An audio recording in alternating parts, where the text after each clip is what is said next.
The object that rewrites the story of the age of dinosaurs doesn't announce itself with a roar, but with a silent curve of bone emerging from a brick clay pit. At first, you might mistake it for a massive, fossilized root. But as the soft, gray sediment is brushed away, the truth reveals itself. It is a claw, and it is enormous. It measures more than a foot along its vicious arc, a blade of polished bone sharp enough, even after 125 million years, to promise lethal efficiency. This single fossil, unearthed from the damp earth of Surrey, England, in 1983, poses an immediate, baffling question. What kind of monster did this belong to? It's far too large and robust for the bird-like raptors. Its shape is wrong for the lineage of Allosaurus or other giant theropods. For a moment, it feels like a biological impossibility, a weapon without a warrior. This is where you stand, beside amateur paleontologist William Walker, as he makes the discovery of a lifetime. The air is cold, the ground slick with clay from the Ockley Brick Company pit. He saw just the tip, a dark gleam in the mud. With painstaking patience, he and his family excavate not just the claw, but more fragments of the skeleton it belongs to. It is the most complete theropod dinosaur ever found in the United Kingdom, a creature no one even knew to look for. This isn't the high desert of Montana or the plains of Mongolia. This is the English countryside, a place that has just given up one of the Mesozoic's strangest predators. The paleontological world is stunned. A new dinosaur, a phantom from the ancient swamps of Cretaceous Britain, has just stepped into the light. You hold a replica in your hand now, feeling its weight, its perfect ergonomic deadliness. This is the anatomical feature that will give the animal its name. The claw is a scythe, a grappling hook, a fisherman's gaff forged by evolution. Imagine the pyramid of muscle at its base, the tendon running down a powerful forearm, the explosive twitch that could drive this point deep into struggling flesh. This was not a slashing weapon like the sickle claw of a velociraptor. It was a hooking, tearing, pinning instrument of incredible power. It is the thumb of a killer, magnified to a terrifying scale. Based on this singular weapon, science gives the creature its title, Baryonyx walkeri. The first part, from the Greek, simply means heavy claw. The second honors the man who rescued it from oblivion. Its very name is a testament to the shocking power held in that one piece of anatomy.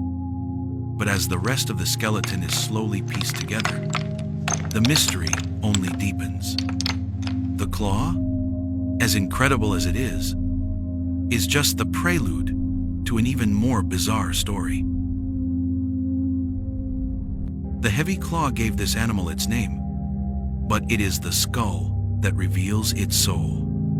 As paleontological technicians carefully clean and reassemble the fossilized bones of its head, the picture that emerges is startling. You expect the deep, powerful skull of a classic land predator, something like a miniaturized Tyrannosaurus. But that is not what takes shape. Instead, the snout is impossibly long and slender, tapering to a distinct, spoon-shaped flare at the tip. The jaws are low and narrow. You've seen this shape before, not in a museum of dinosaurs, but in the living world today. It's the head of a crocodile. More specifically, it bears an uncanny resemblance to the modern gharial, a fish-eating crocodilian from India, known for its exceptionally thin snout. This is evolution, stumbling upon the same perfect solution twice, separated by more than 100 million years. A dinosaur with a crocodile's smile. Now, look closer at the dental arsenal lining those jaws.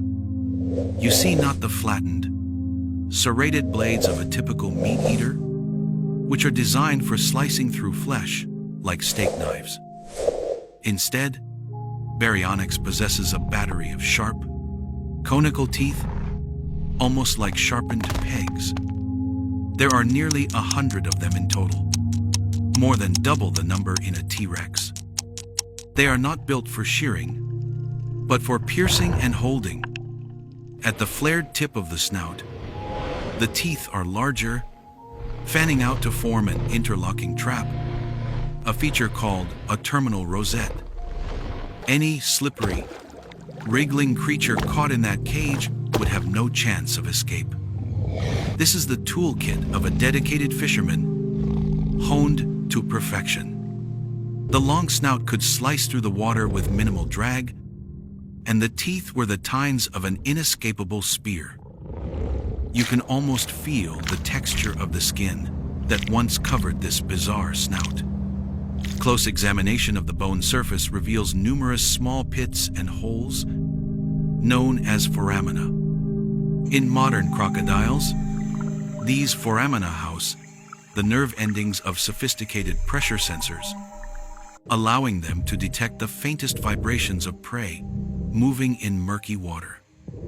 It's highly likely Baryonyx possessed a similar sense, turning its face into a highly sensitive biological sonar panel. It could dip the tip of its snout into a clouded river and feel the telltale twitch of a fish hiding in the gloom long before it could see it. This wasn't just a hunter.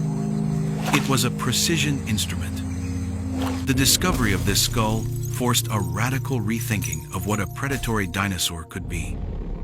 It wasn't just a terrestrial terror. It was a creature perfectly engineered to exploit the boundary between land and water, a master of the Cretaceous shoreline. With the image of this specialized hunter now clear, the heavy claw poised, the sensitive, crocodile-like snout ready to probe the water, you can finally step out of the museum and into its world. The journey takes you back 125 million years to the geological age known as the early Cretaceous. You are standing not in the rolling green hills of England, but on the edge of a vast, humid floodplain that stretches across much of ancient Europe. The air you breathe is thick, warm, and wet, heavy with the scent of damp soil, rotting wood, and blooming cycads. This is the Wealden Group, a sprawling delta system where mighty rivers, born in distant highlands, slow and braid into a labyrinth of lakes, swamps, and muddy lagoons. It is a world painted in shades of green and brown. Look around you. There is no grass. It has yet to evolve. Instead, the ground is covered by a lush carpet of ferns and mosses. Giant horsetails, looking like colossal bottle brushes, crowd the riverbanks in dense thickets. Further inland, forests of primitive conifers, ginkgos, and bennettitals rise into the hazy, subtropical sky. This is a wetland paradise, a world defined by the constant presence of water. The seasonal rains are heavy, causing the rivers to swell and spill their banks, reshaping the landscape in a perpetual cycle of flood and renewal. It is in this dynamic, watery environment that Baryonyx thrives. This is not a creature of the open plains or the deep forest. Its life is tied inextricably to the shoreline. Every one of its unique adaptations, from its teeth to its claws, makes sense here. The murky water teems with life. Your gaze follows the shadow of Baryonyx as it stalks the shallows. Below the surface is its primary target, the fish lepidotes. You can see them, large, robust fish over 3 feet long, their bodies protected by a coat of thick, diamond-shaped, enamel-like scales that shimmer in the filtered sunlight. For many predators, these armored fish would be a difficult meal, their scales acting like a coat of mail. But for Baryonyx, with its high-pressure bite and needle-like teeth, they are the perfect prey. The teeth don't need to slice, only to puncture the scales and hold the struggling fish fast. This is the ecological stage on which its life plays out. But it is not the only actor. In the distance, a small herd of massive iguanodon moves through the shallows, their distinctive thumb spikes glinting as they dip their heads to drink. Armored dinosaurs like Polacanthus forage amongst the ferns, their bony plates a defense against any predator foolish enough to attack. This vibrant, dangerous world is the backdrop for our heavy-clawed hunter, a specialist in a land of giants. But its specialization in fishing is not the whole story. The anatomical evidence paints a compelling portrait. The long snout, the conical teeth, the sensitive face, all point to a master fisherman. The environmental evidence agrees, placing our hunter in a world of abundant aquatic prey. The case seems closed. But inside the ribcage of that first magnificent skeleton, locked away for 125 million years, lay the undeniable proof of its final meal. This is the rarest of all paleontological treasures. Fossilized stomach contents. It's a direct window into the animal's behavior, a snapshot of its life just before its death. As scientists carefully examined the clump of material from the dinosaur's gut, they found exactly what they expected to find. The first identifiable objects were the hard, rhombic scales of the fish, lepidotes, acid-etched by the powerful digestive juices. The fishermen, it seems, had been fishing. But then came the surprise. Mixed in with the fish remains were other fragments of bone. They were small, delicate, and clearly belonged not to a fish, but to a terrestrial, two-legged animal. The paleontological world held its breath as the comparisons were made. The bones were a perfect match for those of a young iguanodon, the very same large herbivore that populated the floodplains in great herds. This single discovery was a revelation that sent shockwaves through the field. Baryonyx, the supposed specialist fish eater, also ate other dinosaurs. The neat box science had put it in was instantly shattered. This creature was no simple specialist. It was a supreme opportunist. This changes everything you thought you knew. You now have to imagine a whole new range of behaviors. Picture the scene. A young iguanodon, perhaps careless or sick, wanders too close to the river's edge. Suddenly, the water erupts. The long, narrow jaws, perfect for snapping up fish, clamp down on a leg. The powerful neck muscles, used for whipping its head through the water, now serve to drag the struggling animal into the murky depths. Or, perhaps, a less dramatic scenario. The Baryonyx happens upon a carcass washed up after a flood. Here, its unique tools take on a new role.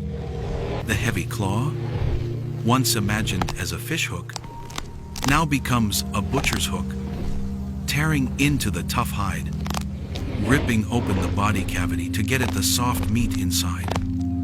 The long snout, far from being delicate, could probe deep into the carcass to pull out morsels inaccessible to other, bulkier predators.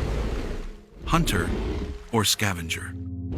The bones don't say for sure, but they prove that baryonyx was adaptable. A creature that would not pass up a free meal, no matter its source. It was a predator perfectly bridging two worlds, equally comfortable pulling a fish from the river and tearing meat from the bones of its terrestrial neighbors. This complex identity, part fisherman, part scavenger, part shoreline hunter, begs a fascinating question. Was baryonyx an evolutionary one-off? A strange experiment that appeared and vanished in the swamps of ancient Europe?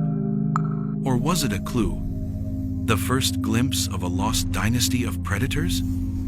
The answer would come as paleontologists looked at its strange anatomy and began to see echoes of it in other mysterious fossils from around the world.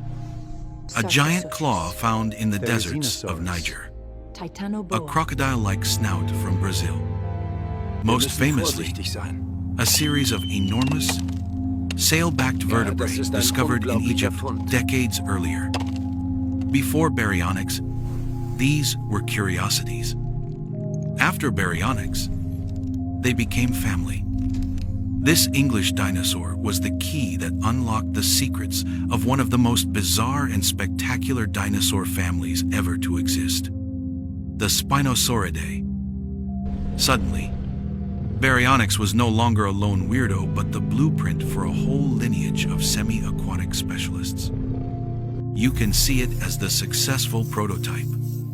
Later models, like its African cousin Suchomimus, or crocodile mimic, would become even larger, with snouts that were longer and more slender. And then there was the true titan of the dynasty, Spinosaurus. This creature took the adaptations seen in baryonyx and pushed them to an incredible extreme, becoming a river monster that may have been longer than T-Rex. With a huge sail on its back, a powerful, paddle-like tail, and dense bones for ballast, Spinosaurus seems to have been even more committed to an aquatic life than its English relative. Baryonyx showed that a theropod could make a living at the water's edge. Spinosaurus showed it could conquer the river itself. The legacy of that single claw found in the Surrey clay is therefore immense. Its discovery was a pivotal moment that helped redefine our understanding of theropod diversity. It shattered the popular conception of giant meat-eating dinosaurs as exclusively terrestrial, bone-crushing monsters. It proved they could be subtle, specialized, and adaptable enough to conquer the shorelines and waterways, an ecological niche previously thought to be dominated by giant crocodilians. This forced science to imagine a much richer, more complex Mesozoic world, where different predators carved out different domains, creating a far more stable and intricate food web. It is a perfect example of how a single fossil, found by chance, can radiate outwards, connecting disparate discoveries and illuminating a whole new branch on the tree of life.